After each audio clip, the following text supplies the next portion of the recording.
from 12 Studios, this is News 12 at 10. Two major Texoma highways shut down today after vehicles caught fire. What we know so far. And it's going to be another hot week here in Texoma as temperatures climb up into the mid-90s. The dangers those hot temps could bring. Plus, lawmakers on both sides of the aisles talking police reform after 20 days of protests across the country.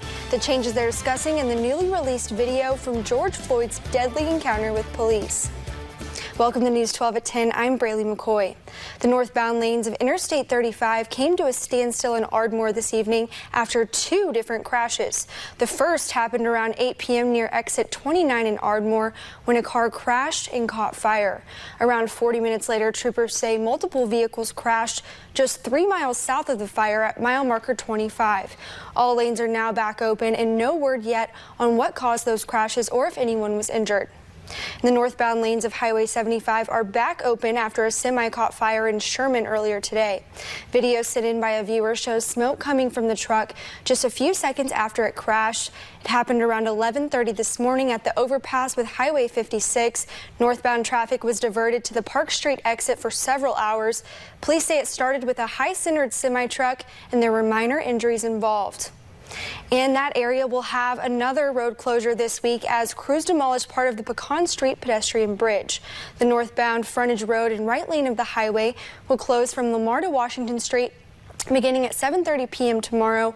All lanes should be back open by 6:30 a.m. Tuesday morning. Drivers in Marshall County might need to find a different way to work this week. The Oklahoma Department of Transportation says they're narrowing Highway 70 to one lane east of Kingston Monday and Tuesday. Crews will be resurfacing the highway from 7:30 a.m. to 5:30 p.m. on both days. Flaggers will be directing one lane traffic and drivers should expect delays in the area. And a Davis daycare in ruins after it caught on fire yesterday afternoon, leaving the owner and employees without work. The Wolf Pups Child Care Center caught fire around 3 p.m. yesterday near Highway 77 in Davis. Owner Lisa Smith says the daycare was her dream and opened up 5 years ago. Now she's facing a total loss. Smith says parents of the children attending the daycare are being notified. And several fire departments were called on two grass fires in Grayson County around 1 o'clock this afternoon. One fire started near FM 902 and the other near Moman Grove Road. One fire burned up 5 acres and the other burned up around 20. Both fires were started near the edge of the road. Firefighters say no one was injured and the Salvation Army came to help firefighters stay safe in the heat. Fire officials say heat winds and dry grass at this time of year could make brush fires into major incidents quickly. Meteorologist Tom Hale is in the Weather Center with the first look at your forecast. So Tom, will the weather be a risk for grass fires tomorrow? Actually, Braylee, yes, it will be. Take a look. This is what I'm looking at for tomorrow. Monday, we have an elevated risk, but not across all of Texoma. Then I'm hoping by Tuesday we get a little more raise in the moisture. The dew point goes up a little bit, so the humidity can't get as low. And so what we're looking at is the drought monitor here, and this is where the greatest risk, not in Grayson County, but out to the west where things are a little bit drier. In fact, this was the 4 o'clock dew points and humidity in the 20s. Now our humidity is up into the 50s now that the temperature has started to fall. Highs today made it up to around 91. In fact, we're only 1 degree off what our temperatures were yesterday, so we didn't make it to 93. And tomorrow, I'm going for 93 again. Didn't get it today, off by 2 degrees. I'm going for it again tomorrow. We'll have a look at the rest of the week coming up for our last week of spring up ahead in Maine weather. Well, dozens came together in Sherman tonight for a peaceful candlelight vigil to remember lives lost to systemic injustices. Organizers worked with city officials and local police to bring people together at Pecan Grove Park. People brought candles and released balloons, symbolizing letting go for peace. The organizers also coordinated the first peaceful protest in Sherman about 2 weeks ago and say peace has always been the goal.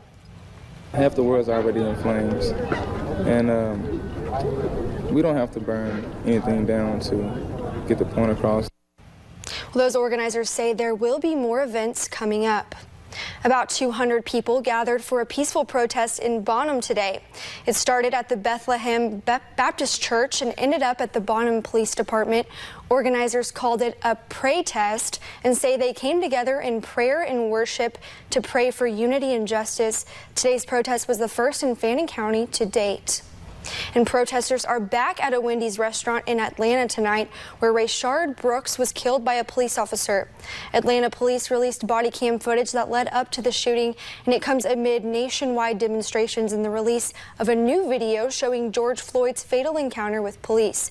Nancy Chen reports, and a warning: the images and videos you're about to see are graphic and can be hard to watch. The newly released body cam video shows an officer waking up RAYSHARD Brooks in the drive-thru of an Atlanta Wendy's. Hey man, you're parked in the middle of the drive-thru line here. After moving his car, the 27-year-old father of four tells police he does not remember blocking the lane. You don't recall just minutes ago where you were passed out behind the wheel in the drive-thru? Eventually, officers administer a sobriety test. Blah, blah, blah, blah, blah, blah, blah, blah, blah, blah. Stop. Very good. I think you've had too much to drink to be driving. Put your hands behind your back for me. As the officer tries to arrest Brooks, a struggle begins.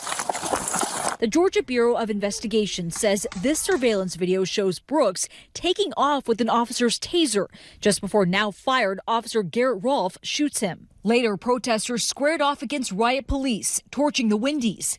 TOMIKA Miller was married to Brooks for 8 years and says she never expected to be in the same position as George Floyd's family. I never imagined it being me having to do this and go through this. I want them to go to jail. I want them to deal with the same thing as if it was my husband who killed someone else. Sunday night, the medical examiner ruled Brooks' death a homicide, revealing he was shot in the back twice. The Fulton County District Attorney hinted at what charges he'll file against the officer later this week. I believe in this instance, what we have to choose between, if there's a choice to be made, is between murder and felony murder. No justice! Nationwide demonstrations for police reform continued Sunday, and the attorney for George Floyd's family released disturbing new video of his May 25th death in Minneapolis. In the video, bystanders beg another responding officer to stop Derek Chauvin from pressing his knee on Floyd's neck. Nancy Chen, CBS News. Well, legislators on both sides of the aisle are laser focused on criminal justice reform right now. The proposals the Democrats are backing are much more sweeping than the ideas the Republicans are putting forward. Garrett Tenney has the latest from Washington.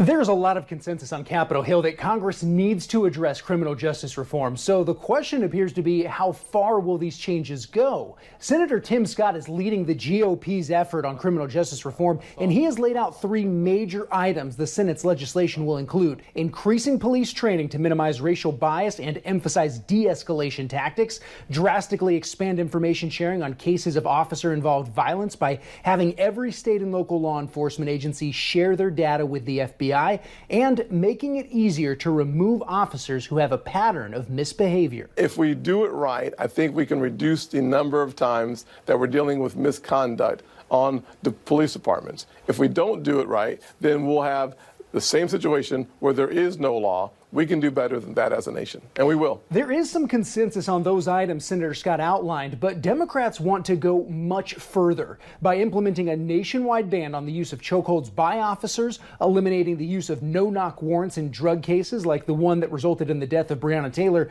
and ending qualified immunity, which makes it more difficult for officers to be sued for using excessive force. Despite those differences, Congresswoman Karen Bass, the chair of the Congressional Black Caucus, says she is optimistic they will be able to find common ground and make historic changes. We're finding a lot of support from police officers. Yesterday, I had an hour-long meeting with the Fraternal Order of Police, and they are very supportive of the idea of national standards and significant training.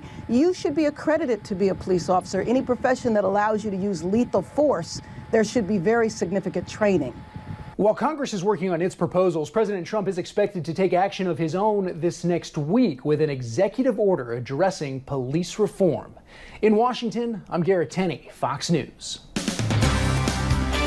States across the country seeing a rise of coronavirus infections. I'm Christina Coleman in Los Angeles. Details on what could be causing the recent spike coming up.